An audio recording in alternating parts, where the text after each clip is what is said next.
Hello and welcome to the Esty Show. Today we'll be diving into how to use artificial intelligence to solve personalization and pricing problems with Rachel Windzberg. Who is Rachel, you may ask? Rachel is a product manager who has worked on fascinating projects at really cool companies such as Instagram, Fiverr, and even Facebook dating. Yes, it does exist. With an educational background in electrical engineering and an MBA, Rachel brings a unique perspective to her work. Alongside her corporate roles, Rachel runs a coaching business where she helps product managers prepare for interviews and land their dream jobs.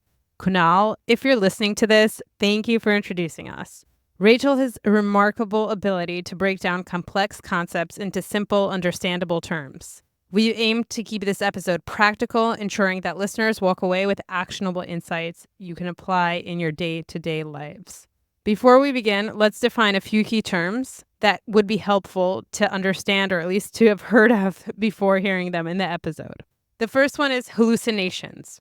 In the context of AI, hallucinations are when an AI system generates information that's wrong. It could be incorrect, misleading, or biased. These errors can stem from insufficient training data, incorrect assumptions, biased data, or faulty recall. Next is a paper called Attention is All You Need. This is one of the main research papers behind modern artificial intelligence. It was written in 2017 by 8 scientists at Google, leading to the development of the transformer architecture, which is a foundational model for modern artificial intelligence. A fun fact is that they named the paper as a reference to the song All You Need Is Love by the Beatles. Attention is all you need. Get it? And as of 24, the paper has been cited more than 100,000 times. So next time you go to a party and there are a bunch of AI people there, just throw out attention is all you need and everyone will think you're really cool. Active learning and reinforcement learning. We covered those terms in a previous episode with Arvin. Both are subsets of machine learning that use different approaches. Active learning is a semi-supervised method that uses both labeled and unlabeled data to improve accuracy, while reinforcement learning is a goal-oriented approach inspired by behavioral psychology, where models learn through trial and error, rewards, and feedback. And the last term we'll do is retrieval augmented generation, RAG. A RAG optimizes the output of a large language model, LLM, by referencing an authoritative knowledge base outside of its training data sources before generating a response. So why is this important? Because this is cost effective and it's an approach that improves the relevance, accuracy, and usefulness of LLM, of large language model outputs in various contexts. Who is this episode for? This episode is for someone who's interested in understanding how artificial intelligence works, exploring its best use cases for boosting personal productivity, and learning how to incorporate artificial intelligence in improving profitability and user experiences. Rachel's brilliance and engaging personality made this conversation truly enjoyable for me, and I hope you'll walk away feeling enriched, just like I did. We recorded it on June 10th, 2024. Please share this episode with friends who might find it interesting. Follow, rate it on your preferred podcast platform. It means so much to me. Shoot me a note. Let's get started. Rachel, welcome to the show. Thank you, Esty. How are you doing today? I'm good. You have been an AI product manager way before anyone knew about it or thought it was cool or was appending it to their LinkedIn profiles. Tell us a little bit all the way from your background educationally in electrical engineering to how you ended up at companies like Fiverr, Datadog, Instagram, and Facebook. Yeah. Well, I'll start by saying I started my career, as you said, as an electrical engineer. And I think that helped me build my technological background. But I really didn't like it. And I don't think I was necessarily the best at it. I am very much a human person. And I was working on semiconductors, actually on technology that's being used today to build the deep GPUs that NVIDIA uses to power AI. But it was a bit of too lonely for me. And I wanted to understand how startups grow. I wanted to understand more of the consumer side. So I joined then a tiny Fiverr. I think I was number 15 there, and I was actually doing digital marketing and user research there before moving to New York, doing my MBA at Columbia, and then going into product management for companies, as you said, like Meta. I worked for both Facebook and Instagram. I worked at Datadog. And really, Meta is where I got to dip my water in machine learning and AI. And the applications I used them for was personalization and recommendations. And I don't know how you have time for all of this, but a fun side business that you have is also coaching product experts. And I am going to personally give you a recommendation and vouch for you because I Aw. am a mentee of yours, a client of yours, and we only had a few sessions. But even in those sessions, you've had so much impact. I interview completely differently and was able to, it's crazy, but pretty much get to 2 job offers within 2 sessions of speaking with you. Thank you, Esty. Congrats. There's the artificial intelligence that everyone talks about, which is the LLMs, the Chat GPT. But what I'd like to do with you is go a bit deeper in this conversation and talk about artificial intelligence beyond LLMs, and then how product managers who aren't necessarily working on a quote unquote AI product or aren't working for a company that has enough data to do true machine learning, how they can either upskill or utilize artificial intelligence where it can benefit them and their companies versus where it's a complete waste of time. Yeah. So I'll start by saying, when you're thinking about LLMs and the changes in LLMs, I think there were two big jump steps in LLMs and a lot of the infrastructure that models run on. But essentially, what you were able to do with a new architecture and a new approach, which is detailed in a paper written by Google called Attention is All You Need. And I highly recommend people read it. It's actually pretty understandable. Essentially, that is the foundations of what we see now for ChatGPT, Claude, Gemini, and all of that, which is essentially the ability to increase the model size, the features of the model size, and understanding based on specific contextual elements. So this is the Attention All You Need paper, which is essentially the foundation for all the changes that we have. And the second thing that happened is when OpenAI decided to build a chat interface that's very accessible to users, and suddenly people can actually interact with these models that are much better, but you also have that interactivity. And once you have that, then you have steps like all of these updates and improvements in the applications. You also had DALL-E and the other models that are using more image process, vision processes. So this is really what's going on in LLM, is that you're able to capture many, many more features with the new architectures. You're able to pay attention better to specific things that then allow you to respond more intelligently to things and course correct based on feedback that you receive from the user. So human in the loop feedback is something very popular, and artificial is a very popular term. Now, where this becomes really interesting in applications is these models, these foundation models that you have now, you can now use RAGs, retrieval augmented generation, on top of these models to make them more specific to data sets that you want to work on for LLMs. And there are other different types of models that are very good at taking many factors into consideration or adapting to real-time information. I'll mention two of them, which I really love, which is active learning, also known as Bandits, or reinforcement learning, which is really how do you set a reward function and a cost function to optimize for different outcomes that you want to see in your product. And we can give examples for this, but I'm just saying these are the key things that I want people to think about. I want them to think about Attention is All You Need paper. I want them to think about RAGs, retrieval augmented generation, and then reinforcement learning and active learning.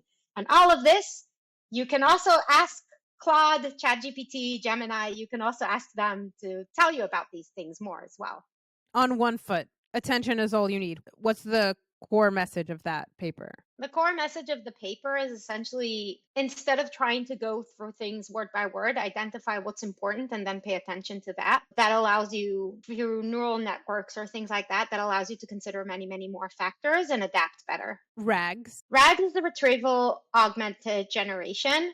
Essentially, if you have a foundation model like GPT-4 or like Llama or any other model that you want to think about, that model is general and it's trained on a ton of data, but that might not be specific enough for your use cases. So you can add your data and you can add specific steps that you want the model to think about in the beginning, and using that attention, it will become more personalized to that data set. So essentially, what you're going to see now is companies, they don't have to develop all of these models from scratch. All they need to think about is what makes their data unique, what is the unique piece that they want to focus on, what is their data, and adapt these models for their use cases. For that, do the models need to be open source? The models, to an extent, they don't necessarily need to be open source, but you do need to have an interface that your RAG can connect with. So open source means that essentially anybody can contribute to the code, adapt the code, and change the code. You don't necessarily need to have the models be open source to accomplish personalization of the models. All you need to have is an interface that you can adapt your inputs to the models with. Okay, let's talk about the categories by which product managers can utilize AI both personally and professionally. Yeah. So if you're thinking about it, you can think about AI for boosting productivity, and you can think about AI as a way to improve your product or decision making. And a lot of it is personalization and things like that, right? So for boosting productivity, I think, you can use any of these chat interfaces as your inner voice. You can use it to help you write documents. You can use it to help you summarize concepts, learn new things in a really cool way, because you can ask follow-up questions. And in Google, or when you were searching for something historically, you can't really ask follow-up questions, or you can't really get a distilled summary of just what you need. The challenge is the models will give you answers only as good as what has been inputted. So we've seen all the memes about how does cheese stick to pizza? And then the LLM says through glue. It's also trained on forums like Reddit and all of the data. So you need to take the data with a grain of salt and cross-reference it to other things, ask for sources, and then do your own research while you're doing it. But to get an initial understanding of the landscape, of principles by something applies, it's really good on productivity. That's on the productivity bit. So can we do some specific examples on productivity? If you have an idea, you say, here's what I'm thinking, give me additional ideas, or what am I missing? Yes. Literally the way you would talk to someone in the office about a project. Yeah, I would even say, hey, I'm building app X for Y. Who do you think are my key audiences are? What do you think are their key problems? What are questions that I should ask in my interview guide if I care about these things? I think this helps you boost your productivity. And I would use it also as an inner voice. Now, this is where it becomes tricky. You don't want to give it intellectual property that you have. So you don't want to necessarily give these interfaces, if they're external to your company, information about your company. So you want to be careful about how you use it, so you don't, accidentally disclose secrets, right? But you can say, hey, I'm thinking about building S for Y, or I'm in this space. What are the differences between the competitors? And then what references are you using to find this? I think this is very helpful to use. So question for you, there are a few companies that are specific to legal cases, and it's like a chat GPT, but for lawyers.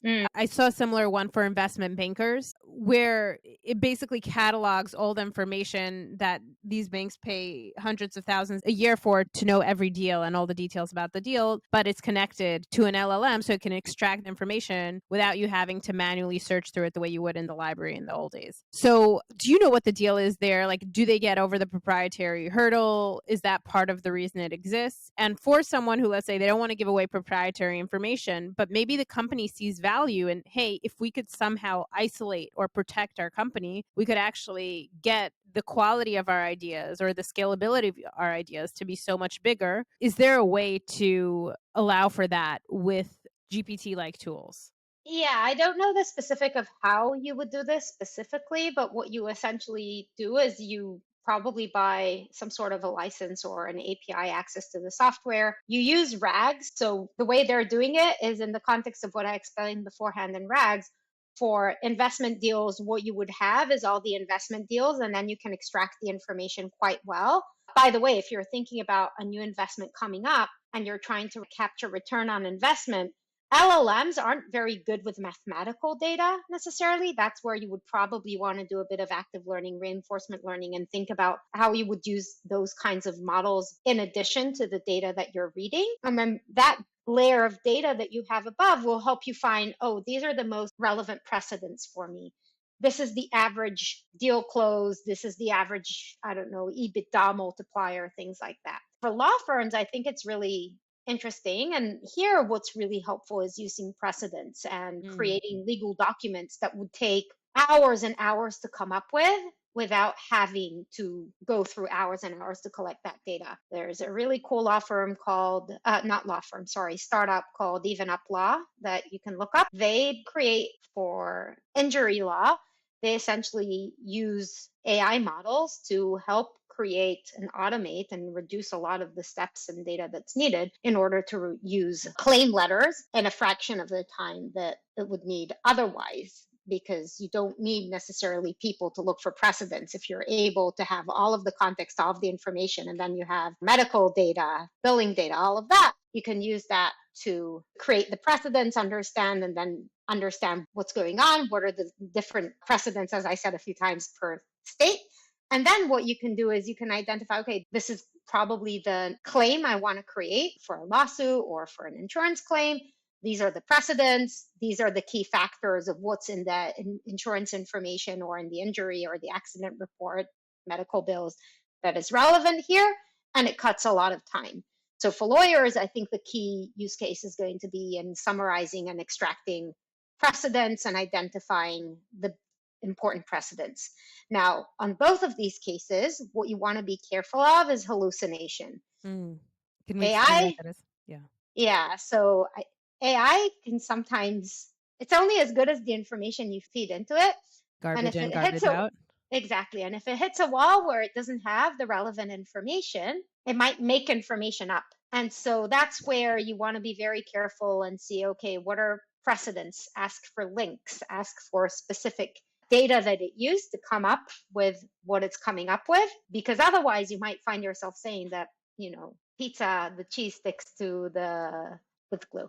No, when I was preparing for the Boeing episode, so I asked Perplexity for a timeline of the key events from the McDonnell Douglas acquisition, and it gave me a list of dates. And obviously, I don't know the dates from like 1993, but the dates from 2023 and 2024, I knew they were wrong because I knew that this did not happen in April. So once I saw two dates that I knew were wrong, I was like, oh gosh, like this might all be wrong. And then I had to go and literally check every date myself. Yeah. So I think a way for you to overcome it is you could ask I don't know if you used Claude or ChatGPT or whatever it is, you could ask, hey, add references to each date. It's almost like you're almost like creating an additional condition for it, and you're forcing it to tell you this is where it got it from. So what that might help is it will increase the accuracy of the response. The cost of it is it won't give you the full information, right? We're getting into like precision versus recall. And maybe even if it gives you the link has a date that has nothing to do with it, but at least you know where it's getting its reference from. Fascinating. Okay. And then there's one more piece that you bring up for personal use of AI, which I think is extremely important. You mean personalization? We'll get there in a I'm not, second, but like oh, for personal use, communication. oh yeah. I think all of these models are really good at distilling information. Distill, distill, distill. And I think, if you're a job applicant that is going to tailor their resume for a specific job opening, you can take the job description and you can take your resume and you can ask these interfaces, hey, how does my resume ladder up to this job posting? Or can you help me highlight the most relevant skills? Like, what are the key skills that this job posting asks for that my resume lacks? So you can personalize your resume very well. If you have stories, for example, for your fit interview preparation, you can put in your stories into any of these interfaces and ask, hey, write this story in a star method, or cut down the technical details of the story, or even ask it, how does this story match up to these evaluation principles? For example, when I work with clients, I work with them on complexity, connection, like ability to work well with other people, ownership, self awareness. So you could ask, hey, how does this story match up against these core principles? It might not be 100% there, but it might help you understand, okay, how do you stand? How do you come off based on all the information? So I think it could be a very good inner voice to prepare for interviews. You can also, I don't know, when I was taking my citizenship test to become a US citizen, I used ChatGPT to generate questions for me. Did you pass? I am a citizen for almost 6 months. Congratulations. Thank you. Just in time for the 2024 elections, Every vote counts. depending on which state you're in. That is so true. For personal use communications, definitely that. I think also in the workspace itself, a conversation I had over the weekend was how email forces you to be more thoughtful than Slack, because you're Yes. sending it once. You're not going to have 45 questions back and forth. And if you do, it's a really bad sign. In Slack, you just throw in a comment, and then these conversations can roll into these enormous, useless, really frustrating threads. Someone at the table was like, I actually treat Slack post that I put up the way I would treat an email. I put it through ChatGPT before I post, and I'm much more thoughtful to make sure that I can understand which questions people might ask and address them in the initial post. Yeah. By the way, I try to treat Slack communications as if they're email communications, meaning, and we're getting a bit off topic here outside of AI, but I hate Slack humans, which are like arguments over Slack. But Documents, I like it. that's how I call it. But, when you're communicating in chat or in written format, you want to be short. You don't want it to be overbearing for the person. And you also want to think about what questions might come up. And this is another use case, by the way. You're going for a presentation. This is where you want to be careful about the proprietary information. But you could probably tell the chat AI assistant, whatever you're using, these are the key points I'm going to hit in my presentation without putting in data. What might have follow-up questions might I get? And that might help you identify different curveballs that you didn't expect, not just for chat or for email, but also for presentations and executive presence. Yes. We've touched on how AI can help an AI in personal performance. So one is a brainstorming buddy. Two is summarizing information. People after this conversation are going to Google the attention is all you need article by Google. They can then put it into the LLM and say, hey, summarize it for me. Probably won't do that anymore. If they It won't? recognize it's an academic paper, Oh, it man. no longer does that. But you could, like, a way to overcome that is you just copy and paste pieces of it and say, hey, what does this mean? And I would also encourage people, don't get too much hung up of the math behind it. Just try and understand the ideas that are coming out of it. Like, don't get hooked up on like these big equations that you see there, because I think that's where many people get scared. Try and say, okay, this is the equation that describes that. I don't need to fully understand it. Let's understand what the paper means. It's not very long, and half of it is references. So, and it is generally accessible. You're saying just read the freaking paper. Yeah, just read it. And then if you get stuck on things, then copy and paste pieces of it, put it into whatever AI assistant of your choice, and ask them, explain to me in human words what this means. And it will respond. And the last piece you mentioned was communication, how you communicate with others, what you write in a post, anticipating questions, how you put presentations together. And a huge caveat for all of this is make sure that proprietary data stays proprietary and you're not divulging data that you're not allowed to divulge. Yes. Professionally, how you can use AI to boost productivity for your company. It could be customer facing. It could be using something to, you mentioned ultra personalization. We discussed pricing. Let's take one example and draw it out. Yeah. So I think that LLMs use cases, automating AI assistants or chatbots to reduce amount of back and forth you need a human to put in. That's definitely one. The risk there is, and I think we've seen that about a year ago, one of the airlines made up, Yes. the AI made up A refund policy. the refund policy that didn't exist, and the airline needed to pay, right? So this Needed is to an honor it. example. Yeah. I'll look it up. Yeah. It's LLMs. That's an LLM use case. I actually really love thinking about AI and the different models I mentioned beforehand, and thinking about how you can adapt something in real time based on new information. So let's imagine that I am Spotify and I want to create a playlist for you, right? I have all of this information about this person. Let's talk about hyper-personalization, a playlist that adapts in real time. So right now, Spotify creates, playlists for you. They have Discover Weekly, they have their daily picks, they have like artist focus. But imagine that Spotify can create a playlist that adapts in real time based on how you're interacting with it. So it sees that you're skipping a song. It sees, I don't know, it's morning. It sees based on your historical information that usually in the morning you like it's playing you the chill playlist, then you're asking to skip a song. It recognizes, oh, the second that you skip the song, it's going to try maybe another song from the same genre. You skip it again. It's like, okay, Rachel doesn't want to listen to this genre anymore. I'm going to try something a bit different. And kind of like use that feedback loop to build your playlist for you as you go based on real time signals. And it can collect a lot of the data that it sees about you. What are your past listening patterns? What do you like listening to? What do you usually stay listening to after you've skipped? And kind of like use that in real time.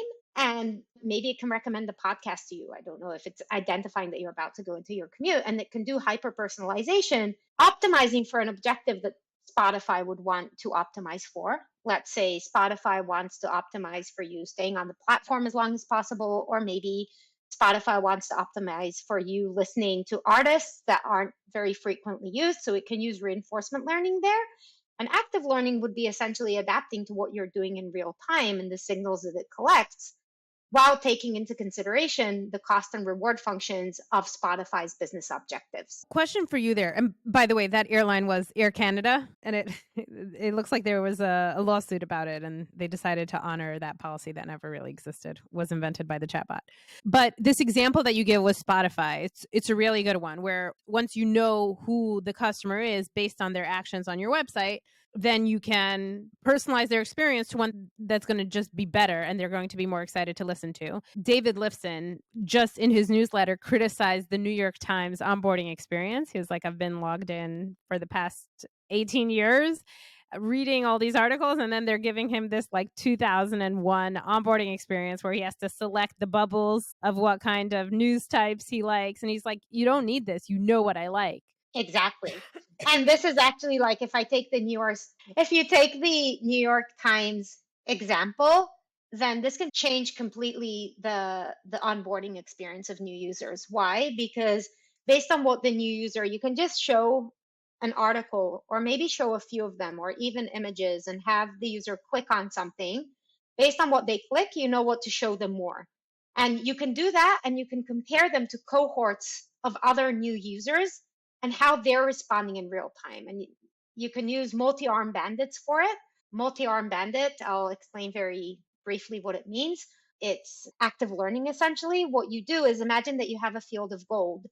And with traditional ML models that are very exploitative, what you end up doing is you search the field of gold, you find gold, you just continue hitting it. And with active learning, what you do is you're constantly balancing between your explore and exploit. So you divide the field, you look at a certain place, you hit gold, you continue looking, you hit gold, you continue looking, and then you decide how you balance between your explore and exploit. So that's something really powerful. Looking for a similar type of environment, assuming Yes. that because there was gold in the previous one, we're likely to find gold again. Yes, but you also want, but That's if explore. you end up doing that, that's explore, looking for different things, and then exploit is when you get the signal you want, you continue digging deeper. The challenge of continuing exploiting, is that you might start giving repetitive content and you haven't covered all of the interest graph that your user might have. That's why you want to continue exploring and exploiting. And that balances between looking at everything possible and showing you what you care about and identifying other things you might care about so that you don't get bored. So that's something, let's say Spotify, Amazon, those are apps that I use when I'm always in a logged in state. And I imagine most users are. That being said, something like a news article or e-commerce sites, those we're usually accessing in non-logged in states. How can companies that don't have years and years of our history still personalize an experience in a way that is relevant? That's a great question. And it also goes into like a lot of the key hurdles that you have with like GDPR. You can't really collect signals about people and use other sites that they're using to personalize the experience. Exactly like I said right now. You can start by showing the most popular items, for example. That's kind of like exploitative exploration, but you want to keep them diverse enough. So let's say you're a clothing site, you will show them your most popular shirt, your most popular trousers, your most popular shoes. I'm just making this up. What are they looking for? Okay, they're clicking on that shirt. Maybe they either clicked on that shirt because they like the shirt or because they're looking for a shirt or because they're looking for a color. So then you start exploring and exploiting on that aspect. Okay, they're starting to add shirts to their cart. You can then understand, okay, how does this cart compare to the average size of a shopping cart? is this user going to get overwhelmed by the price they're seeing? Or has this user added enough shirts and now it's time to show them some other pieces of clothing that they might buy with that shirt? So that's kind of like exploring. So you keep on exploring and exploiting. And then your reward function will be on the size of the shopping cart, and your cost function would be on the likelihood of the user dropping off before completing the transaction.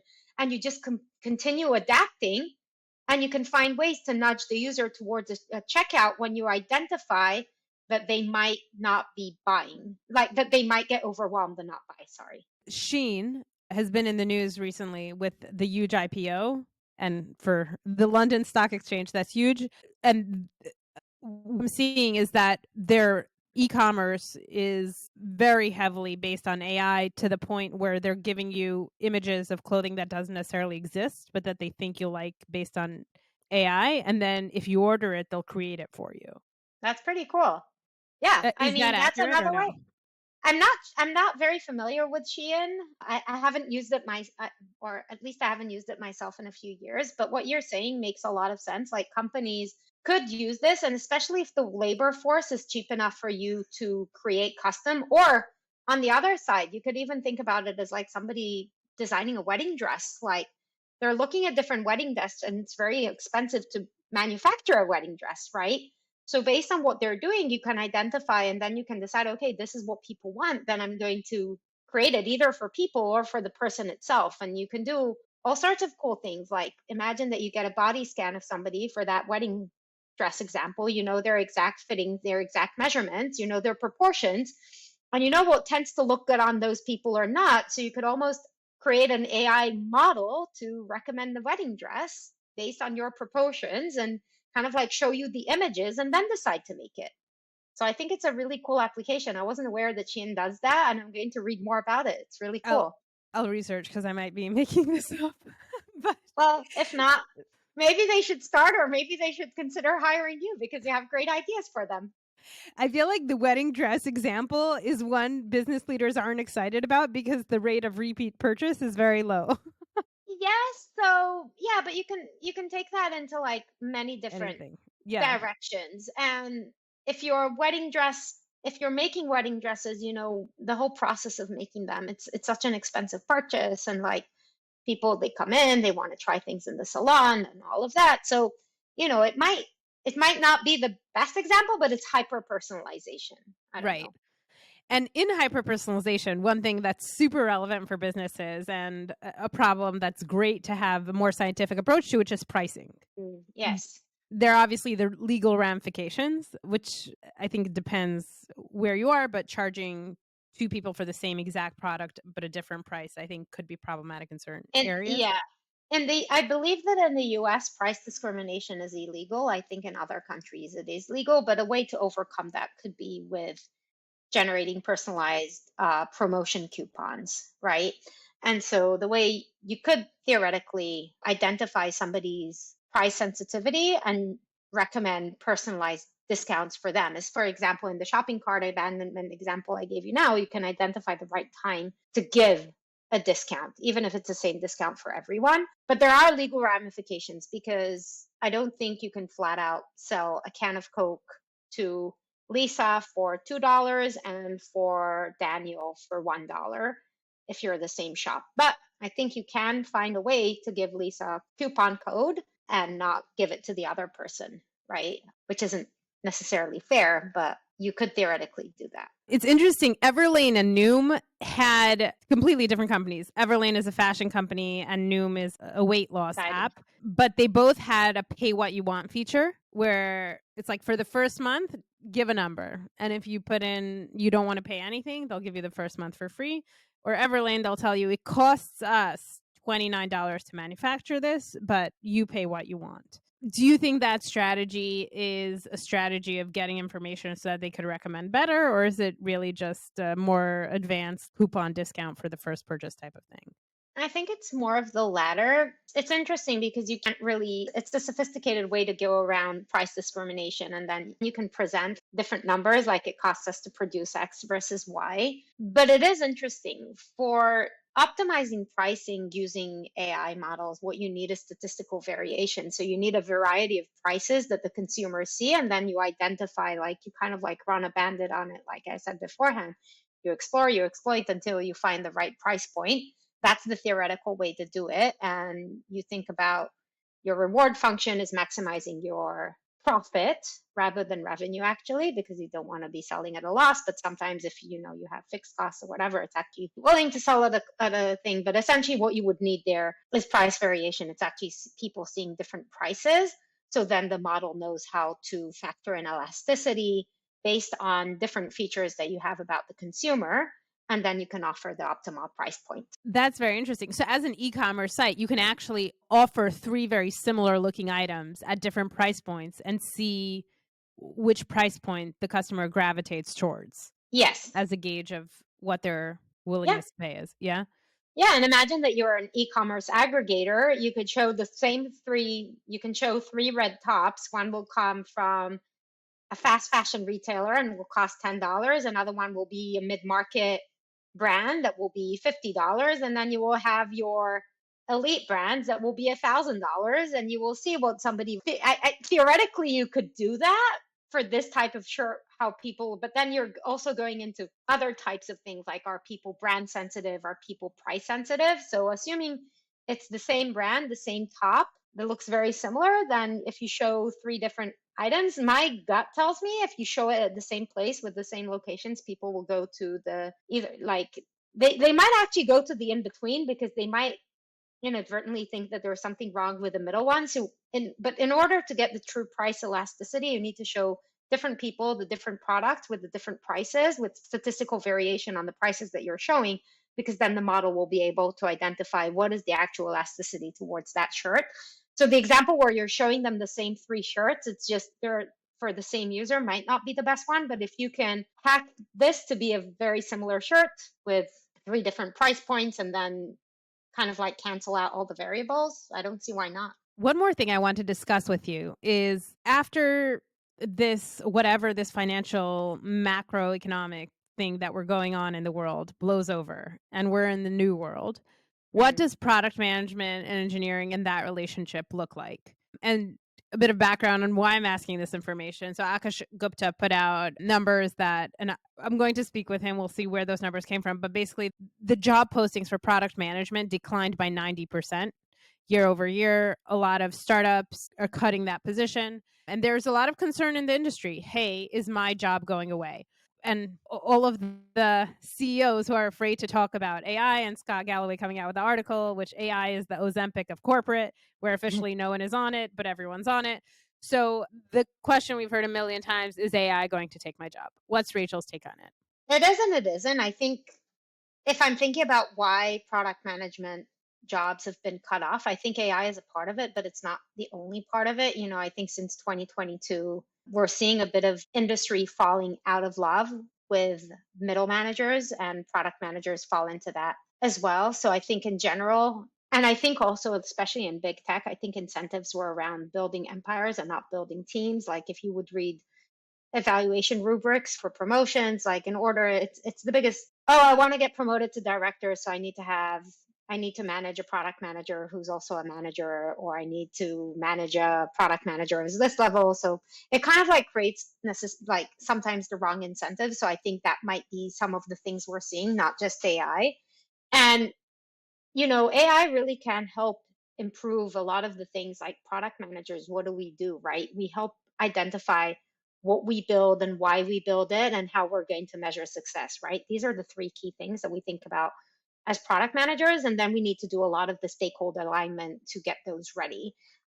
And the challenge with product managers is everybody thinks they can be a product manager. And between different companies, the role is defined differently. And theoretically, yeah, you could put build feature X, like put it in a chat GPT or a Claude or a Gemini, and it will give you a spec. Is a spec good or not? But the question is about the market research, about how it fits, about the user experience, about the signal. So I think a lot of the work, more of the strategic work, is still going to be there. And I think a lot of the work of like figuring out what to build is important and needs to be done. But development cycles are going to be cut really short. Why? Because these models, these foundation models that you can now plug into and hook into, can really expedite development process. And it can even help you write code, right? I had to write SQL queries after not writing them for a few years, and I knew I needed to do them in Jupyter notebooks, right? And I've never used a Jupyter notebook before.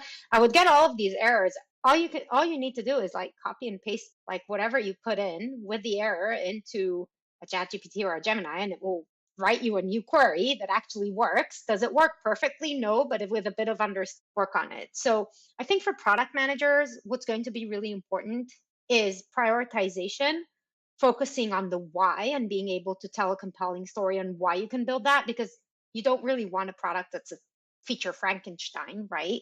And then for engineers, I actually think being able to deal with ambiguity is going to be really important.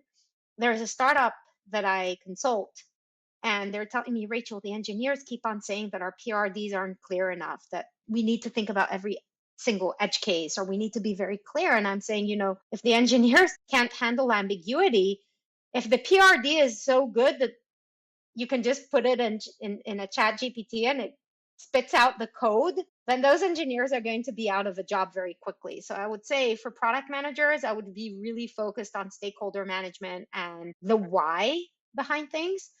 And for engineers, I would think about problem solving, handling ambiguity, being able to iterate quickly, and being able to use these tools to increase your productivity. Are product manager jobs going to continue falling? Maybe. But I think it's also a question, you can do much more with your time. So, how can you be more productive? How can you stay on top of the game? How can you help justify the decisions that you're making? And how do you measure success to make sure that customers are actually using and engaging and willing to pay for the products that you put out there? That's going to be the key focus of product managers, rather than, oh, can you write a Jira ticket here or do a feature design there? If there's one person you could meet, dead or alive, who would it be? Wow. Well, you're touching a sensitive point because I'm a music lover, and so my answers might actually be outside of the tech world completely. There are a few musicians that I would love to meet, but I'm sure your question doesn't relate to that. No, it's fine. So I would probably say Daniel Jones in Australia or Matthew Bellamy in England. Daniel Jones was the lead singer of Silverchair, which was my favorite band growing up. And he started a solo career later, and he's a magnificent artist. And then actually, AI is quite pertinent to Matt Bellamy because he actually writes a lot about how robots are taking over, not exactly how they're taking over the world, but like the new society that we live in, and like governments and things like that. He's the lead singer of Muse, which is, I've probably seen them live 14 times. I got them to meet them in person, and their music is very much about, in my opinion, it's very political. And it's very much about, not letting the algorithms take over as well. And it's actually really funny.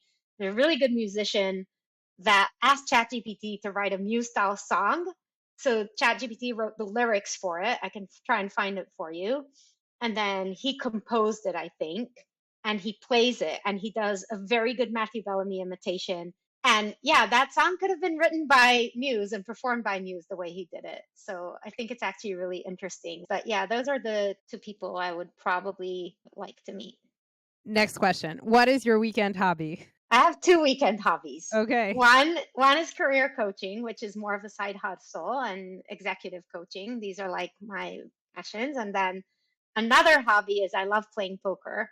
And I guess another one is I love playing chess. I would probably say, if I rank these activities by how good I am, I'm probably a good coach.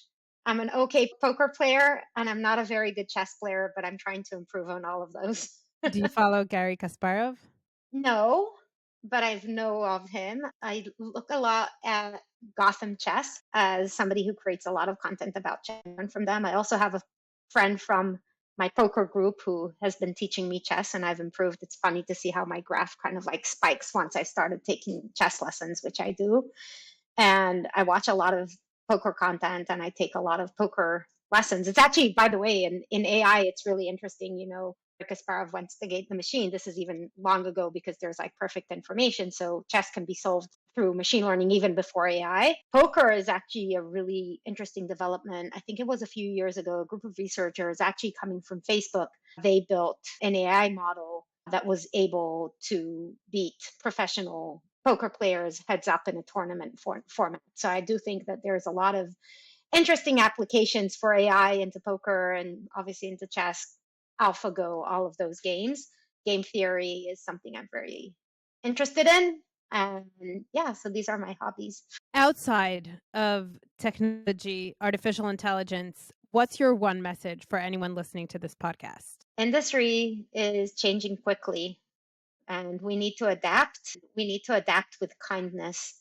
We're seeing changes in terms of, jobs being taken away, jobs being created, new technology. We're seeing a world that is very chaotic and is probably only going to get more chaotic. So I think working on our resilience is really important, and being kind to ourselves is probably my main takeaway to people Rachel, thank you and to so each much. other.